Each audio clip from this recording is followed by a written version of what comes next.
Okay, magandang araw po mga kababayan at mga ka-explore. Habang tayo po ay nagkakape at medyo maulan po kasi ngayon. Ito po ang balita. May napanood kasi akong balita. Alam nyo mga kababayan, matatandaan po natin na nagmula mismo kay Roque ang balitang may niluluto daw na impeachment laban po dito kay BP Inday. Bagay na hindi naman po kinumpirma ng mga taga-kongreso. Ano po? Ngayon, mismong DepEd na po ang nagsalita tungkol po sa mga hindi po maipaliwanag na paggastos ng pondo ng kagawaran. Ito ay sa kanilang pagharap sa hearing or budget hearing ng DepEd. At dahil sa mga ibinunyag sa pagdinig, lalo pong lumakas ang usap-usapan, lalo pong umugong ang usap-usapan po na maaaring isulong na po ang impeachment laban po kay Vice. At para sa mga hindi pa nakapanood, alam ko marami na nakapanood nito. Panoorin po ninyo itong budget hearing na naganap kahapon. Aminado ang Department of Education na DepEd na hindi nila alam kung paano ginastos ni Vice President Sara Duterte ang kanyang confidential fund noong 2023 habang siya pa ang nakaupo bilang Secretary ng Kagawaran.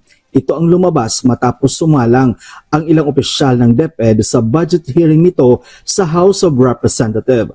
Ayon kay DepEd Undersecretary for Finance Annalyn Sevilla, tanging cover letter lang ng liquidation report ang ibinigay sa kanya. So what I can share is from the finance, we have released 3 quarters, that's 112.5 million. It has been recorded as liquidated because we were given a copy of the cover letter only of the liquidation.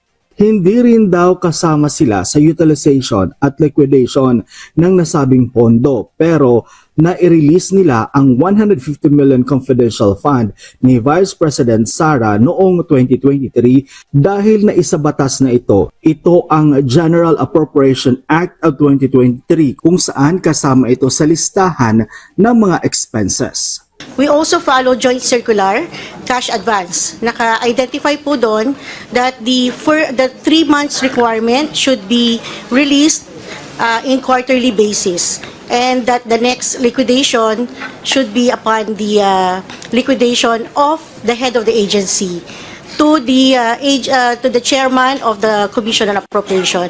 Kasama rin sa humarap sa budget hearing ng DepEd ang bagong kalihim nito na si Secretary Sani Angara. Tiniyak naman ito na hindi sila hihingi ng confidential fund para sa 2025 budget ng ahensya. And given that it is engendered, medyo naging controversial siya. Mabuti na rin umiwas ko siguro, Your Honor.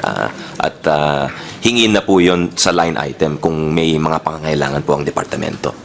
Una nang sinabi ni Representative Franz Castro ng ACT Teachers Party List na ang hindi tamang paggamit ng pondo ay impeachable offense o basihan para ma-impeach. Para sa taong 2025, ang proposed budget ng DepEd ay nasa halos 800 billion pesos kung saan ang mahigit 2.2 billion dito ay para sa mga attached agencies ng ahensya.